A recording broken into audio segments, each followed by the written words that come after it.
Greek लोग मानते हैं कि उनके 12 गॉड्स हैं, जिसमें से ये 3 सबसे ज्यादा पावरफुल गॉड्स की स्टोरी है। उन सब गॉड्स में से एक का नाम जूस है, जो कि किंग ऑफ गॉड्स है, यानी वो गॉड्स का किंग है और किंग होने के साथ साथ वो स्काई और स्टॉर्म का भी गॉड है। जबकि दूसरी तरफ पोसाइडन सी और अर्थ का गॉड है और तीसरा ताकतवर गॉड पोसाइडन का भाई है, जो अंडरवर्ल्ड यानी हेल और डेथ का गॉड है। यहाँ हमें पता चलता है कि जूस ने सब गॉड्स के लिए कुछ रूल्स बनाए हुए हैं, जिसमें कोई भी गॉड दूसरे गॉड की पावर नहीं लेगा और ना ही लेने की कोशिश करेगा। लेकिन मूवी के स्टार्ट में हमें पता चलता है कि जूस की कुछ पावर्स चोरी हो गई हैं, जिसकी वजह से वो जब भी दुनिया में तूफान भेजता है तो उसमें लाइटनिंग नहीं होती, यानी उसमें बिजली नहीं चमकती। और उसे शक है कि पोसाइडन का बेटा पर्सी, जो कि इस मूवी का मेन कैरेक्टर है, उसी ने जूस की ये पावर चोरी की है। लेकिन पोसाइडन जूस को समझा रहा था कि अभी पर्सी अपने बारे में ये नहीं जानता कि वो एक डेमी गॉड है, यानी एक गॉड का बेटा है। वो उससे कहता है कि जब वो अपने बारे में ही नहीं जानता तो वो कोई चोरी कैसे कर सकता है। लेकिन जूस पोसाइडन की कोई भी बात सुनने को तैयार नहीं था। वो उससे कहता है कि अगर 14 दिन के अंदर मुझे मेरा लाइटनिंग बोल्ट वापस ना मिला तो माउंट ओलंपस पर, जहाँ पर गॉड्स रहते हैं, वहाँ पर एक वॉर होगी। और अब यहीं से सीन पर्सी पर शिफ्ट होते हैं, जो कि अर्थ पर रहता था। इस वक्त हमें वो पानी के नीचे दिखाया जा रहा है, जिसके पास एबिलिटी है कि वो काफी देर तक पानी में अपने सांस को रोक सकता है।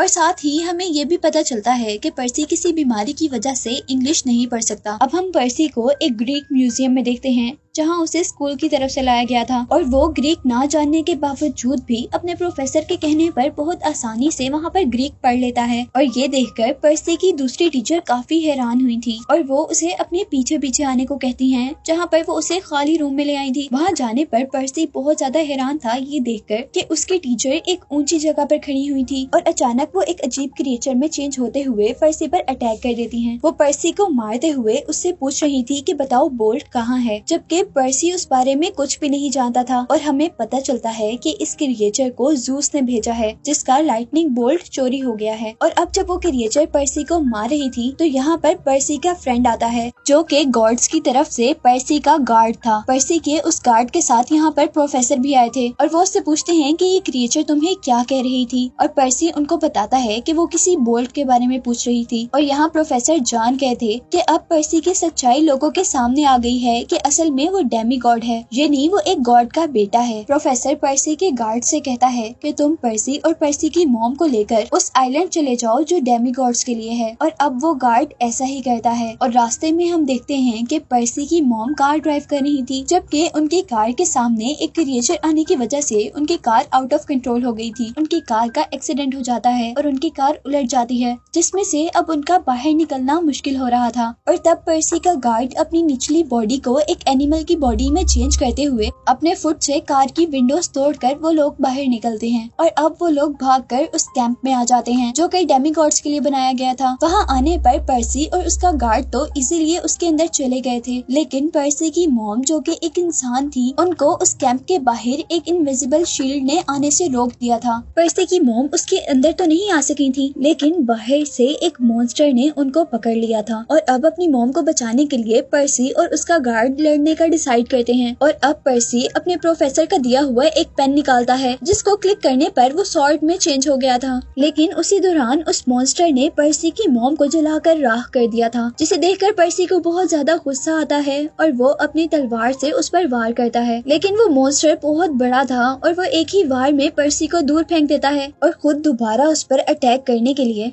टक्कर मारने वाले अंदाज में उसके करीब आता है। लेकिन पर्सी जल्दी से नीचे हो जाता है, जबकि ड्रैगन का एक हॉर्न ट्री के अंदर फंसकर टूट गया था। और इसी चीज का फायदा उठाते हुए पर्सी उसी ड्रैगन का हॉर्न निकाल कर ही उसे मार देता है। और ये सब करने के बाद पर्सी अब बेहोश हो चुका था और पर्सी की आंख खुलने पर वो अपने आप को कैंप के अंदर पाता है। और पर्सी का गॉड पर्सी को इस कैंप का टूर करने के लिए ले जाता है, जहां उसे बताया जाता है कि वो पोसाइडन का बेटा है, जबकि ग्रूवर उसका सिर्फ दोस्त नहीं है बल्कि उसका गार्ड भी है, जैसा कि मैंने आपको पहले बताया था। यहाँ पर उसकी मुलाकात अपने प्रोफेसर से भी होती है, जिसने उसे पेन दिया था और पर्सी को पता चलता है कि वो एक चायरॉन है, यानी उनकी ऊपर वाली बॉडी बिल्कुल इंसानों जैसी है और नीचे से वो एक हॉर्स है। अब वो चायरॉन प्रोफेसर जो कि इस कैंप के एक तरह के कैप्टन हैं, वो सभी डेमीगॉड से कहते हैं कि हमें पर्सी का वेलकम करना है और उसके वेलकम के लिए पहले कुछ गेम्स प्लान की जाती हैं, जहां एक गेम के लिए 2 टीम्स बनाई गई थी। एक रेड टीम थी और एक ब्लू टीम। रेड टीम को डेमीगॉडेस एनाबेथ लीड कर रही थी, जबकि दूसरी टीम को एक डेमीगॉड ल्यूक लीड कर रहा था, जिसमें पर्सी भी शामिल हो गया था। वो लोग स्वॉर्ड से लड़ रहे थे, जो कि पर्सी को बिल्कुल भी चलानी नहीं आती थी, इसीलिए पर्सी हार रहा था। और ल्यूक यहाँ पर उससे कहता है कि इस गेम में वो जीतेगा जो दूसरी टीम का फ्लैग लेकर आएगा। और ल्यूक अब सारे गार्ड्स को लड़के रोकना शुरू करता है और वो पर्सी को फ्लैग लाने का काम कहता है, लेकिन फ्लैग के पास पर्सी का सामना एनाबेथ से होता है, जिसने उससे लड़ना शुरू कर दिया था। लेकिन पर्सी को बिल्कुल भी लड़ना नहीं आ रहा था, इसीलिए वो बहुत ज्यादा जख्मी हो जाता है। और अब पर्सी को अपने फादर पोसाइडन की आवाज आती है, जो उसे कह रहे थे कि तुम पानी में हाथ लगाओ। और क्योंकि पोसाइडन सी गॉड था, इसीलिए पानी ने पोसाइडन के बेटे को ठीक करने के साथ साथ उसे बहुत सी पावर भी दी थी, जिसकी हेल्प से वो बहुत आसानी से अब अपनी ओपोनेंट टीम से लड़ने लग जाता है। और उनको हराने के बाद अब वो एनाबेथ को भी हरा कर वो फ्लैग ले लेता है और इस तरह ब्लू टीम यानी पर्सी और ल्यूक की टीम जीत जाती है। और उसके जीतने पर अब प्रोफेसर एक पार्टी रखते हैं। सब लोग कैंप में पार्टी एंजॉय कर रहे थे और उस कैंप में जो उन्होंने आग लगाई हुई थी, उस आग में से अचानक हल्का गॉड अपेयर होता है। और इन गॉड के बारे में मैंने आपको पहले भी बताया था कि वो पोसाइडन के भाई थे,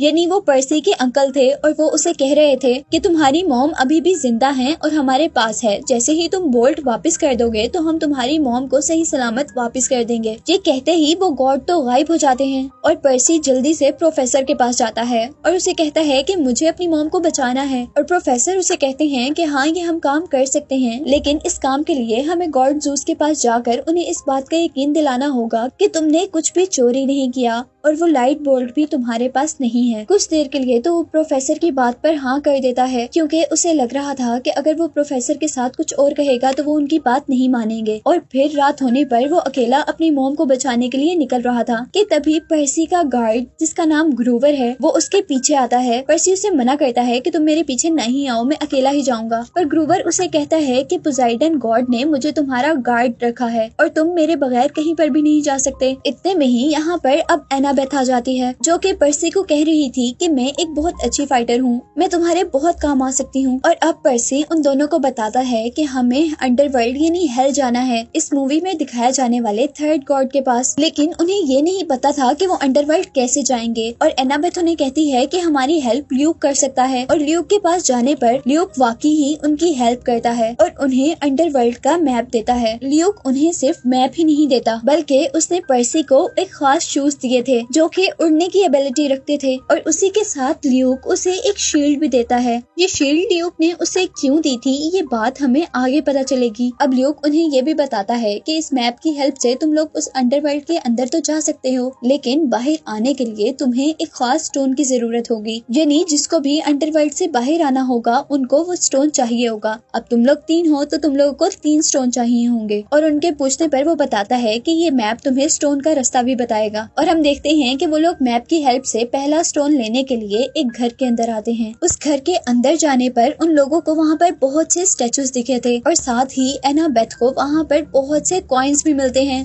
जो कि एक तरह की डेमीगॉड्स की दुनिया की मनी थी। और एनाबेथ उस मनी को पर्सी को दे देती है, क्योंकि आगे उन्हें इस मनी की जरूरत पड़ने वाली थी।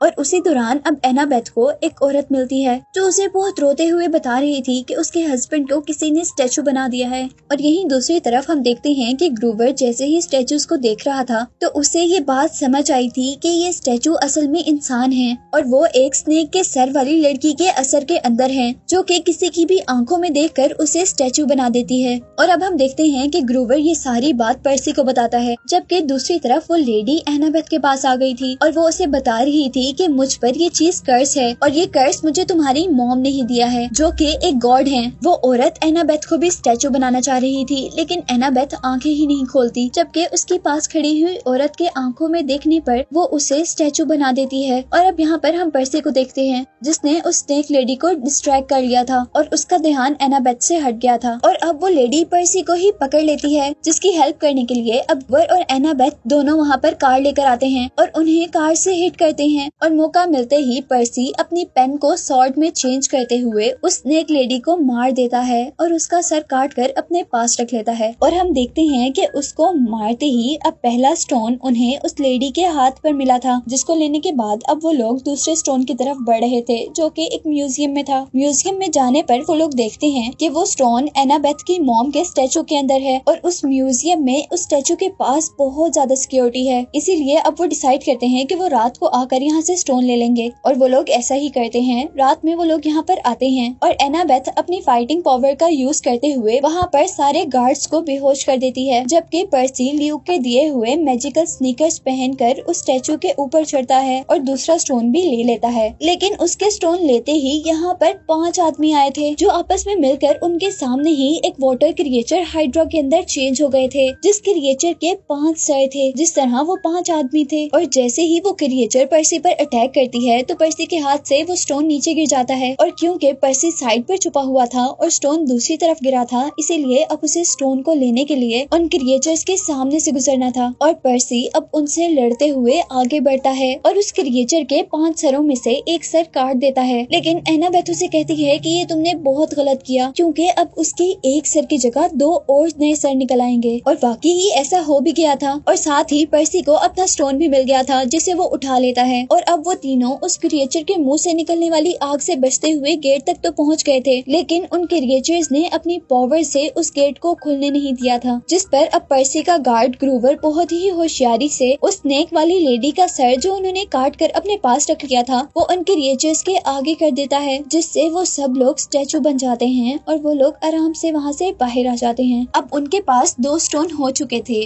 और उन्हें एक स्टोन ढूंढकर अंडरवर्ल्ड जाना था अपनी सच्चाई प्रूव करने के लिए, क्योंकि मूवी के स्टार्ट में हमें बताया गया था कि उनके पास सिर्फ 14 दिन थे, नहीं तो 14 दिन के बाद माउंट ओलंपस में गॉड्स की लड़ाई होने वाली थी, जिसमें से 9 दिन तो ऑलरेडी गुजर चुके थे। और यहाँ मैप से उन्हें पता चलता है कि तीसरा स्टोन उन्हें एक होटल से मिलेगा और ये होटल असल में एक होटल नहीं था, बल्कि ये होटल एक ट्रैप की तरह था, जहाँ पर जाते ही उन तीनों को कुछ केक्स खिलाए जाते हैं और उन केक्स के खाने से वो लोग ये भूल गए थे कि वो लोग यहाँ क्या करने आए हैं, बल्कि वो यहाँ पर बाकी सब की तरह पार्टी करने लगे थे। और अब हम देखते हैं कि पार्टी करते करते पर्सी को पोसाइडन की यानी उसके फादर की आवाज आती है, जो उसे कह रहे थे कि तुम यहाँ जो करने आए थे वो करो। और उनकी बात से वो होश में आ जाता है और साथ ही वो अपने साथियों के पास जाकर उन्हें भी होश में लेकर आता है और यहाँ पर वो तीसरा स्टोन भी ढूंढ लेते हैं और वो लोग जल्दी से यहाँ से बाहर निकलने की कोशिश करते हैं, पर उन्हें रास्ता नहीं मिलता, जिस पर ग्रूवर उस होटल के अंदर रखी हुई कार के अंदर बैठता है और अपने साथ पर्सी और एनाबेथ को भी बिठाकर उस होटल का दरवाजा तोड़ते हुए वहाँ से बाहर निकलता है।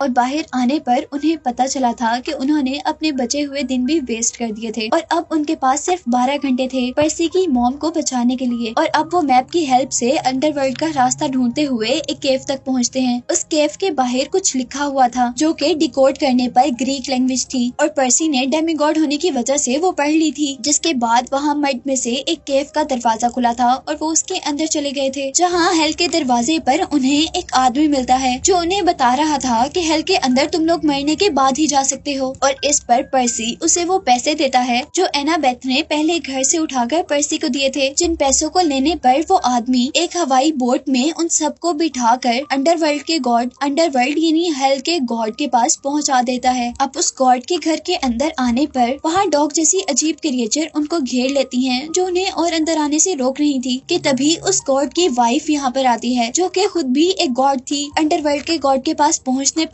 पर्सी उससे पूछता है कि मेरी मॉम कहाँ है, जिसके जवाब में वो कहता है कि पहले तुम लाइटनिंग बोल्ट का हमें बताओगे, पर वो बताता है कि वो उसके पास नहीं है। और इस बात पर वो गॉड एक बॉल को वहाँ पर फेंकता है जिसमें से पर्सी की मॉम निकली थी। पर्सी अपनी हर चीज को जमीन पर गिराता हुआ अपने मॉम के गले लग गया था। यहाँ पर वो शील्ड जो कि ल्यूकस ने उसे दी थी वो शील्ड चमकने लगी थी और उसके चमकने से अंडरवर्ल्ड के गॉड को पता चला था कि लाइटनिंग बोल्ट उस शील्ड के अंदर है। और क्योंकि अब फिलहाल शील्ड पर्सी के पास नजर नजर आ रही थी, इसीलिए उसे लग रहा था कि पर्सी ने ही शील्ड चुराई है। पर्सी उसे बताता है कि ये शील्ड उसकी नहीं है, पर कोई भी उसकी बात नहीं सुनता और उसके झूठ बोलने पर अब अंडरवर्ल्ड का गॉड उनके पीछे वाले दरवाजे को खोल देता है, जो कि हेल का दरवाजा था, और वो हेल उन सब लोगों को अपनी तरफ खींच रही थी। उन लोगों की बात नहीं सुनी जा रही थी कि तभी हम देखते हैं कि उस गॉड की वाइफ ही उस गॉड के हाथ से वो लाइटनिंग बोल्ट लेकर उसे दूर गिराती हैं। और पर्सी जैसे ही उससे पूछता है कि आपने हमारी हेल्प क्यों की, तो वो बताती है कि ये गॉड अच्छा नहीं है और उसे जबरदस्ती अंडरवर्ल्ड में रोका गया है, और अगर उसे ये बोल्ट मिल जाता तो वो दुनिया में तबाही फैला देता। वो गॉडेस उससे कहती है कि आप लोग जल्दी से यहाँ से चले जाएं। लेकिन जैसा हमें पहले पता है कि अंडरवर्ल्ड के अंदर आने का तो रास्ता था, लेकिन बाहर जाने के लिए उन्हें कुछ खास स्टोन्स की जरूरत होती है, और अब उनके पास 3 स्टोन थे जबकि वो लोग 4 थे, क्योंकि अब उनके साथ पर्सी की मॉम भी थी। वो गॉडेस पर्सी के गार्ड ग्रूवर को अपने पास रोक लेती हैं और अब उन स्टोन्स का यूज करते हुए वो अंडरवर्ल्ड से निकलते हुए एक खास बिल्डिंग तक आते हैं, जहाँ से उन्हें ओलंपस यानी गॉड की दुनिया में जाने का रास्ता मिलना था। और यहाँ पर उन्हें ल्यूक मिलता है, जिसके बारे में हमें पता चल गया था कि असल में लाइटनिंग बोल्ट पर्सी ने नहीं बल्कि ल्यूक ने चुराया था। और पर्सी उससे पूछता है कि तुमने ऐसा क्यों किया था और वो लाइटनिंग बोल्ट मुझे क्यों दिया था। और ल्यूक इस बात का उसे जवाब देता है कि असल में वो गॉड्स की ताकतों से तंग आ गया है, इसीलिए उसने उनका लाइटनिंग बोल्ट चुरा लिया है ताकि गॉड्स के दरमियान में वॉर हो और वो सारे मर जाएं,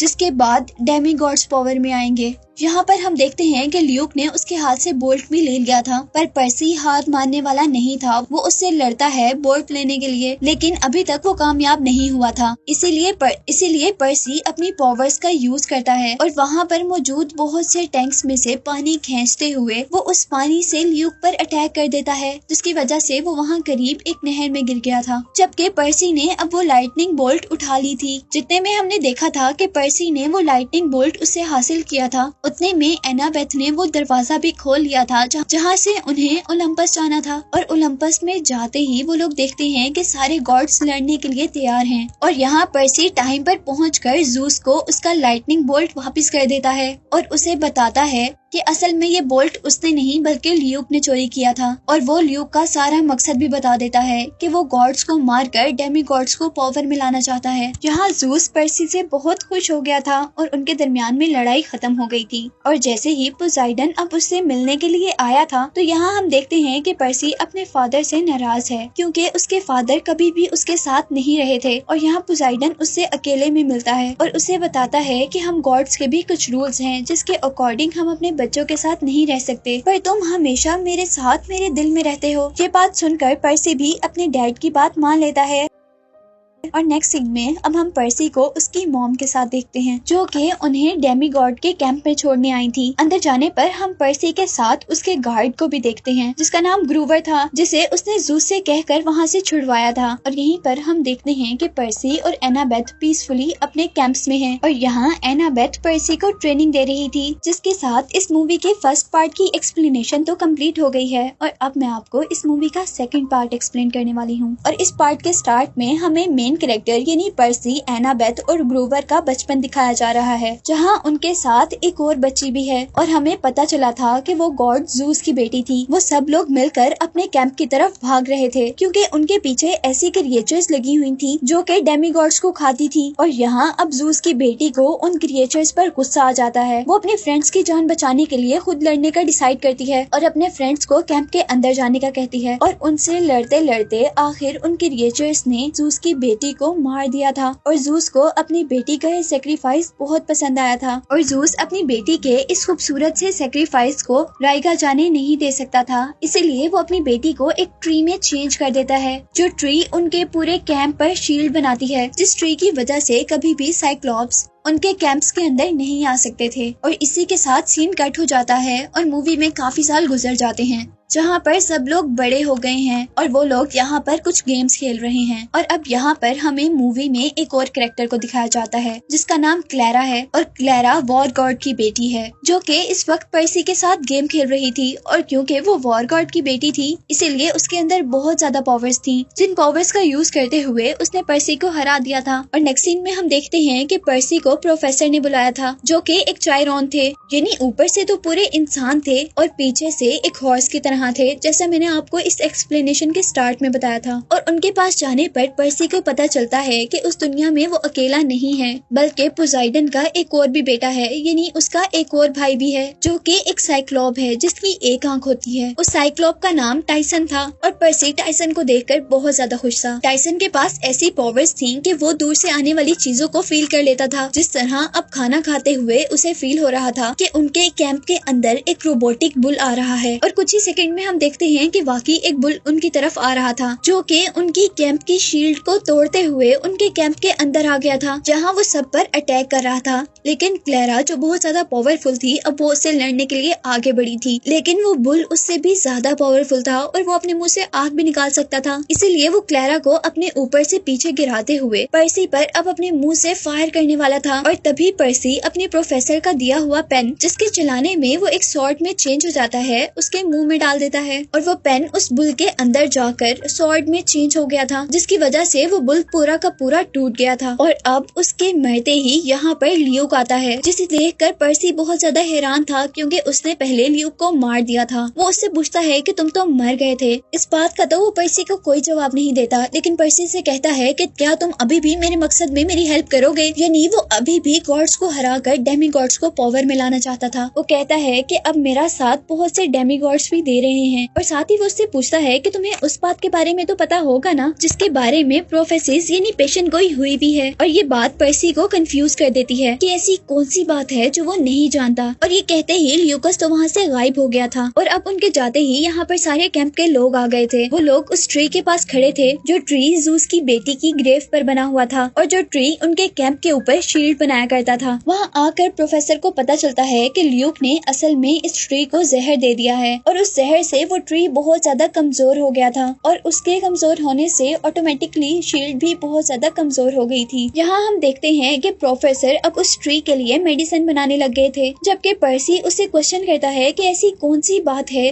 जो फ्यूचर में होने वाली है और मैं नहीं जानता। और अब प्रोफेसर उसे एक स्केलेटन के पास भेजते हैं, जो कि उनकी दुनिया में एक तरह की फ्यूचर टेलर थी, यानी वो फ्यूचर बताया करती थी। पर्सी उससे जाकर सवाल करता है, और उसके सवाल में वो स्केलेटन बताती है हजारों साल पहले यहाँ पर बहुत से गॉड्स थे, जिनका लीडर क्रोनोस था, जो कि सबसे बड़ा था, लेकिन वो बहुत जालिम गॉड था। इवन वो इतना जालिम था कि वो अपने बच्चों को भी खा लिया करता था, और उसके जुल्म से तंग आकर अब उसी के बच्चों ने उसी को मारने का डिसाइड किया था। और उसके बच्चों के बारे में हमें पता चलता है कि उसके बच्चे वही 3 पावरफुल गॉड्स हैं, जिनके बारे में हमें मूवी के स्टार्ट में बताया गया था, यानी ज़ूस, पोसाइडन और पोसाइडन का भाई, जो कि अंडरवर्ल्ड का गॉड है। और उन तीनों ने मिलकर एक खास सोर्ड से उसे मार दिया था, जिसके बाद सिर्फ 12 गॉड्स इस दुनिया पर राज किया करते थे। और अब वो कहती है कि वो बात जो तुम पूछ रहे हो वो ये है कि क्रोनोस अब दोबारा वापस आएगा, जो ओलंपस यानी गॉड्स की दुनिया और दूसरी दुनिया से अपना बदला लेगा, जिसे अब ओलंपस में रहने वाले गॉड्स के बच्चे मारेंगे। लेकिन क्रोनोस को मारने से पहले उन गॉड्स के बच्चों यानी डेमी गॉड्स को आपस में भी लड़ना पड़ेगा। और वो कहती है कि जो जीत जाएगा वही क्रोनोस को हराएगा,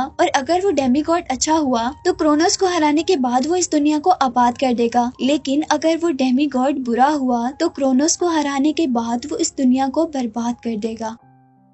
ये बात सुनकर पर्सी 1 मिनट के लिए डर गया था, क्योंकि उसे लग रहा था कि अब उसे ल्यूक से लड़ना पड़ेगा। और उसे साथ ही साथ ये भी पता चलता है कि उन बातों से शायद ल्यूक पर्सी को लड़ने की ही धमकी दे रहा था। और दूसरी तरफ अब हम एनाबेथ और ग्रूवर को देखते हैं, जो कि प्रोफेसर के पास ज़ूस की बेटी को ठीक करने का एक तरीका ढूंढ कर लाए थे। वह उन्हें एक फ्लीस दिखाते हैं, जिसको जैसे ही वो उस ट्री के ऊपर डालेंगे तो ज़ूस बिल्कुल ठीक हो जाएगी, और उनकी सिक्योरिटी शील्ड भी दोबारा पहले की तरह पावरफुल हो जाएगी, जिसमें हर डेमी गॉड सेफ रहेगा। और इस बात पर उनके कैंप के लीडर उन्हें कहते हैं कि इस चादर के बारे में मैं भी जानता था, लेकिन ये चादर सी के अंदर बरमूडा ट्रायंगल के दरमियान में है, और इसे निकालना खतरे से खाली नहीं होगा। और यहाँ पर किसी न किसी तरह एनाबेथ उसे मना लेती है। वो लोग रात में सभी डेमी गॉड्स को इकट्ठा करते हैं, और उनके सामने वो एनाबेथ का नाम नहीं लेते, बल्कि एनाबेथ की हुई रिसर्च को अपने नाम से पेश करते हुए बताते हैं कि उन्होंने डेमी गॉड्स की सिक्योरिटी शील्ड को बेहतर बनाने के लिए एक तरीका ढूंढ लिया है, जिसके लिए उन्हें एक चादर की जरूरत है, जो कि हमें बरमूडा ट्रायंगल के पास से लेकर आनी है और वो सबको बता रहे थे कि उस चादर की प्रोटेक्शन एक साइक्लोप करता है और हमें उस साइक्लोप से वो चादर लेकर आनी है। जहाँ हमें बताया जा रहा था कि साइक्लोप ऐसे क्रिएचर्स को खाते थे जो कि डेमीगॉड्स की हिफाजत किया करते थे, जिस तरह ग्रूवर। और अब वो साइक्लोप से लड़ने के लिए वॉर गॉड की बेटी क्लैरा को चुनते हैं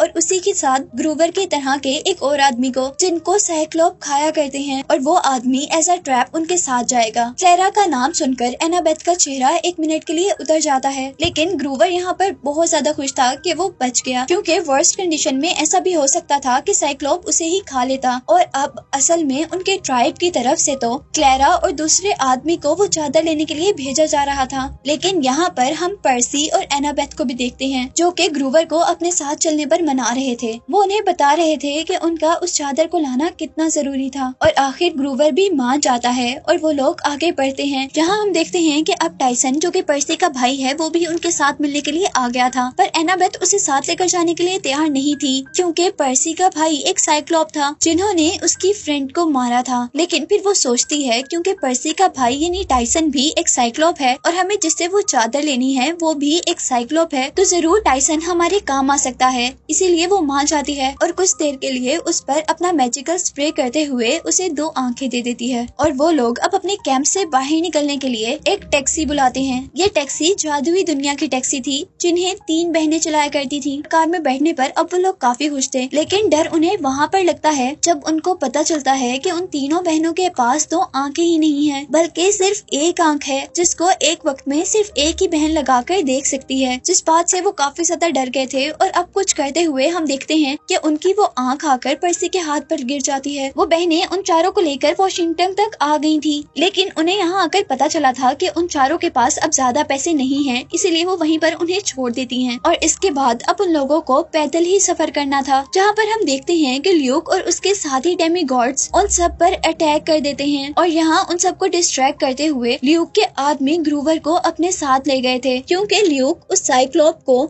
जिसके पास वो चादर है, उसे ग्रूवर को देकर उसके बदले में वो चादर लेना चाहता था। और यहाँ पर वो लोग हेल्पलेस फील कर रहे थे, इसीलिए वो एक खास आदमी के पास जाते हैं जो कि पैसों के बदले डेमीगॉड्स की चीजें गॉड्स की दुनिया में भेजा करता था। उसके पास आकर पर्सी उस आदमी को ल्यूक का सारा प्लान बताता है और उसे रिक्वेस्ट करता है कि अगर वो ल्यूक की लोकेशन उन्हें ढूंढ दे तो वो लोग अपने फ्रेंड को बचाने के साथ साथ यहाँ सब लोगों को भी बचा लेंगे। और आखिर वो आदमी उन्हें ल्यूक की लोकेशन भी बता देता है और साथ ही उन्हें कुछ गैजेट्स भी देता है, जिसमें उसने पर्सी को एक ऐसी टेप दी थी जिसको अगर वो किसी चीज पर लगाता तो वो चीज गायब हो जाती। जबकि दूसरी तरफ उस आदमी ने एनाबेथ को एक स्प्रे दिया था, जिस स्प्रे को खोलने पर उसमें से बहुत प्रेशर से हवा निकलने वाली थी। उन लोगों को उस वक्त तो वो गैजेट्स बहुत ज्यादा अजीब और नकारा लग रहे थे, लेकिन फिर भी वो उन गैजेट्स को अपने पास रखते हुए उसे थैंक यू करते हुए आगे बढ़ते हैं, क्योंकि उन्हें उस जगह से ल्यूक को पकड़ना था जो लोकेशन उन्हें उस आदमी ने बताई थी। लेकिन यहाँ वो अब भी लेट हो गए थे, क्योंकि ल्यूक एक बहरी जहाज में वहाँ से दूर चला गया था। अब टाइसन वक्त जाया किए बगैर जल्दी से पानी में उतरता है और पानी से बातें करते हुए वो अपने फादर पोजाइडन से हेल्प मांगता है। और पोजाइडन वहाँ पर उनके लिए एक सी हॉर्स भेजता है, जिस पर बैठकर वो लोग ल्यूक की शिप तक पहुँच गए थे।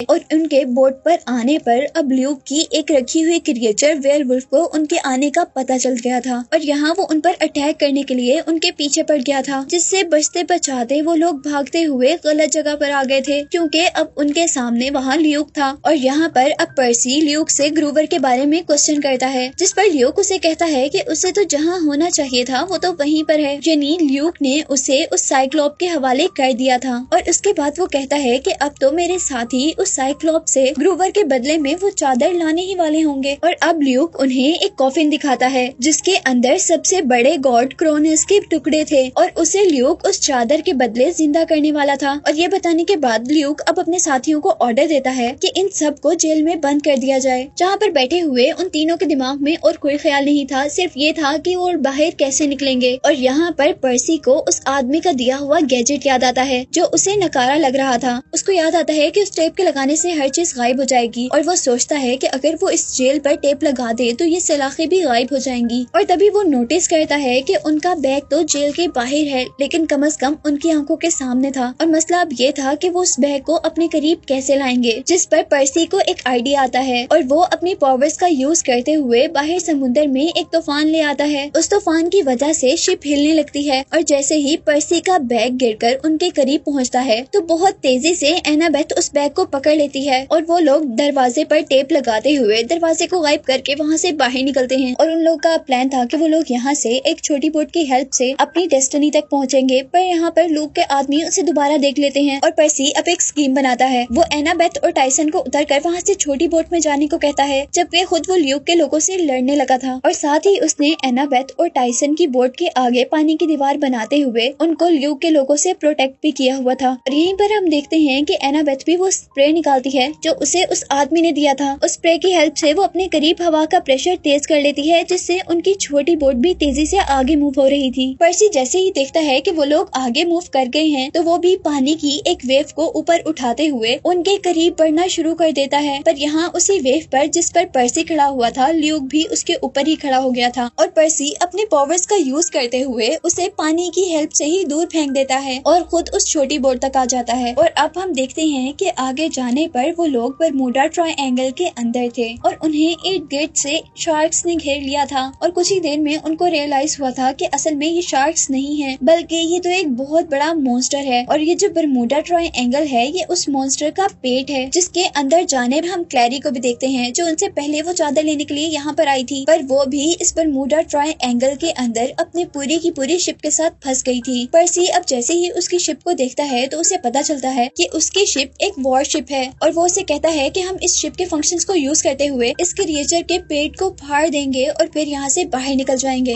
और फिर वो लोग ऐसा ही करते हैं। वो लोग उस शिप में मौजूद कैनन से उस ड्रैगन पर अटैक करते हैं और उसका पेट फाड़ते हुए वहाँ से बाहर निकल आते हैं। वहाँ से बाहर निकलने पर अब पर्सी को अपनी पावर्स की हेल्प से समुद्र पर कुछ लिखा हुआ नजर आया था, जिससे उसे उस आइलैंड का पता चल गया था जहाँ पर चादर थी। और फिर आखिर वो लोग आइलैंड पर पहुँच ही जाते हैं, जहाँ जाने पर वो रियलाइज करते हैं कि जैसे ये एक ज्वाइलैंड है जो कि अब तबाह हो चुका है। और फिर वो लोग एक ट्रेन पर बैठकर एक केव के अंदर आ जाते हैं, जहाँ उन्हें अपना साथी ग्रोवर दिखाई दिया था जिसे ल्यूक ने यहाँ पर भेजा था। ग्रोवर बहुत ज्यादा होशियार था। उसने अपने आप को साइक्लोप से बचाने के लिए अपना हुलिया भी साइक्लोप जैसा बनाया हुआ था और अपने सर पर एक तीसरी आंख लगाई हुई थी, जिससे साइक्लोप को लग रहा था कि वो भी एक साइक्लोप है। इसीलिए उस बड़े से साइक्लोप ने ग्रोवर को खाया नहीं था बल्कि वो उससे खाना पकाने का काम लिया करता था। और यहीं पर अब वो लोग देखते हैं कि वो चादर जिसकी तलाश में वो सब लोग यहाँ तक आए हैं वो उस बड़े साइक्लोप के शोल्डर पर है। और जैसे ही वो लोग उससे वो चादर लेने की कोशिश करते हैं तो उसे भी पता चल जाता है कि यहाँ पर डेमीगॉड्स हैं और इसीलिए वो सब पर अटैक कर देता है, जिस अटैक में टाइसन नीचे गिर जाता है। पर किसी न किसी तरह वो उसके शोल्डर से वो चादर लेकर वहाँ से बाहर निकलने की कोशिश कर रहे थे और वो साइक्लोप उनके पीछे पीछे था। और फिर जल्दी से वो लोग भागकर उस केव से बाहर आ जाते हैं और उस केव को एक बहुत बड़े से पत्थर से बंद कर देते हैं। यहाँ अब वो लोग बहुत ज्यादा खुश थे क्योंकि उनको चादर मिल चुकी थी और उन्होंने साइक्लोप को भी बंद कर दिया था। पर इधर उनकी किस्मत अभी भी खराब थी क्योंकि ल्यूक उनसे वो चादर लेने के लिए आ गया था। वो उनसे उस चादर को मांगता है लेकिन पर्सी उसे चादर देने से इनकार कर देता है और इस बात पर वो अपनी गन से पर्सी पर अटैक कर देता है। पर इससे पहले कि उसका वेपन पर्सी को लग पाता, टाइसन जो कि पर्सी का भाई है वो उसके सामने आ जाता है अपने भाई को बचाने के लिए। और यहाँ उसने अपने भाई को बचाने के लिए अपने आप को सेक्रीफाइस कर दिया था और टाइसन उस चोट के लगने से वहाँ नीचे पानी में गिर गया था और सबको लगा था कि अब वो मर गया है। यहाँ हम देखते हैं कि ल्यूक उस चादर को लेकर क्रोनोस के कॉफिन तक पहुँच जाता है और उस चादर को क्रोनोस के कॉफिन पर रख देता है, जिसकी वजह से वहाँ पर कुछ मैजिकल वेव्स क्रिएट होना शुरू हो गई थी, जैसे क्रोनोस अब जिंदा हो रहा हो। जबकि दूसरी तरफ हम देखते हैं कि ल्यूक ने सबको हॉस्टेज बनाया हुआ था और यहाँ पर पर्सी बहुत ही होशियारी का मुजाहिरा करते हुए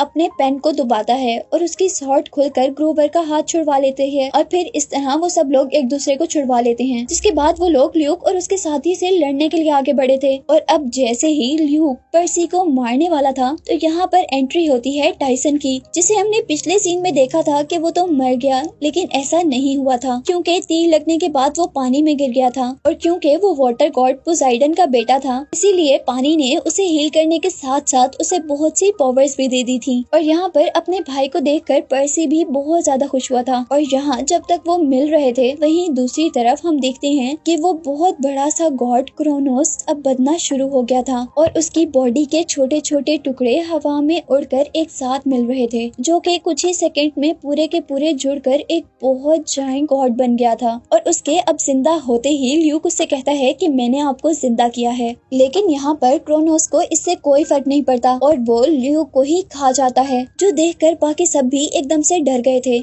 और यहाँ वो आगे बढ़कर सब पर अटैक करने लगा था। वो अपने बड़े से पाँव को सबको कुचलने वाला था, पर पर्सी बहुत ही होशियारी से उसके पाँव के नीचे से निकल जाता है, जबकि दूसरी तरफ क्रोनोस ने ग्रोवर को उठाकर खा लिया था। और यहाँ पर्सी अपनी स्वॉर्ड को ओपन करता है और उससे उसके पाँव पर अटैक करता है, जिससे उसका पाँव कट जाता है। और इस तरह उसके पाँव का हिस्सा लाइट में चेंज होता हुआ उसी कॉफिन में वापस जा रहा, जिस कॉफिन से वो निकला था। और यहाँ पर्सी को समझ आ गया था कि उसके पास जो स्वॉर्ड है वो कोई आम स्वॉर्ड नहीं है, बल्कि उसके फादर पोसाइडन ने भी पहले इसी स्वॉर्ड से क्रोनोस को मारा था। और यहाँ हम देखते हैं कि क्रोनोस भी उसके हाथ में ये स्वॉर्ड देखकर डर गया था और वो पर्सी पर जोर जोर से अटैक करने लगता है। लेकिन पर्सी भी हार नहीं मानता और वो इधर उधर से कभी उसका हाथ काटता है, कभी उसके बॉडी के दूसरे पार्ट्स पर अटैक करता है और आखिर फिर वो हिम्मत दिखाते हुए एक जंप करता है और क्रोनोस की बॉडी को दरमियान से काटता हुआ उसे दो पार्ट्स में डिवाइड कर देता है, जिससे अब क्रोनोस पूरा का पूरा खत्म हो गया था और रोशनी में चेंज होते हुए वापस अपने कॉफिन में बंद हो गया था। और यहाँ उसके कैद होते ही हम देखते हैं कि ग्रोवर और ल्यूक, जिसे इस मॉन्स्टर ने खाया था, वो दोनों बाहर गिर गए थे। और यहीं दूसरी तरफ जिस साइक्लोप से उन्होंने वो चादर ली थी, वो साइक्लोप भी अपने आप को छुड़वा कर उस केव में से बाहर निकल आया था। और हम देखते हैं कि ल्यूक जहाँ पर गिरा था वो बिल्कुल साइक्लोप के सामने गिरा था। और अब ल्यूक को देखकर वो साइक्लोप खुश हो गया था, क्योंकि उसके खाने का इंतजाम तो हो गया था। और यहाँ हम देखते हैं कि ल्यूक तो मर गया था, लेकिन उसकी क्रिएचर्स अभी भी जिंदा थी, जिन्होंने एनाबेथ पर अटैक कर दिया था। वो लोग अब जल्दी से उस चादर का यूज करते हुए पहले एनाबेथ को जिंदा करते हैं और अब इसके बाद पर्सी अपनी वो चादर क्लैरा को दे देता है, क्योंकि उनके लीडर ने ये काम क्लैरा को ही दिया था। और अब वो लोग कैंप में पहुंचते हैं और क्लैरा वो चादर उस लड़की के ऊपर रख देती है, जिसे मूवी के स्टार्ट में हमने मरते हुए देखा था, जिससे वो लड़की भी जिंदा हो गई थी और जूस की भेजी हुई उस कैंप की सिक्योरिटी शील्ड भी वापस पावरफुल हो गई थी। और यहाँ हम देखते हैं कि उस चादर में इतनी भी पावर नहीं थी कि वो एक डेमीगॉड को वापस डेमीगॉड बना दे। उस चादर ने उस लड़की को जिंदा तो कर दिया था, लेकिन डेमीगॉड के रूप में नहीं, बल्कि एक इंसान के रूप में। और उस लड़की को देखकर अब पर्सी को ख्याल आता है कि उनकी प्रेडिक्शन अभी भी कंप्लीट नहीं हुई, क्योंकि उस औरत ने बताया था कि जूस और पोसाइडन के बच्चे आपस में लड़कर क्रोनोस को जिंदा करेंगे, जिसके बाद उन्हीं के हाथ में दुनिया और ओलंपस की किस्मत होगी। और पर्सी के इसी ख्याल के साथ ये मूवी यहीं पर एंड हो जाती है।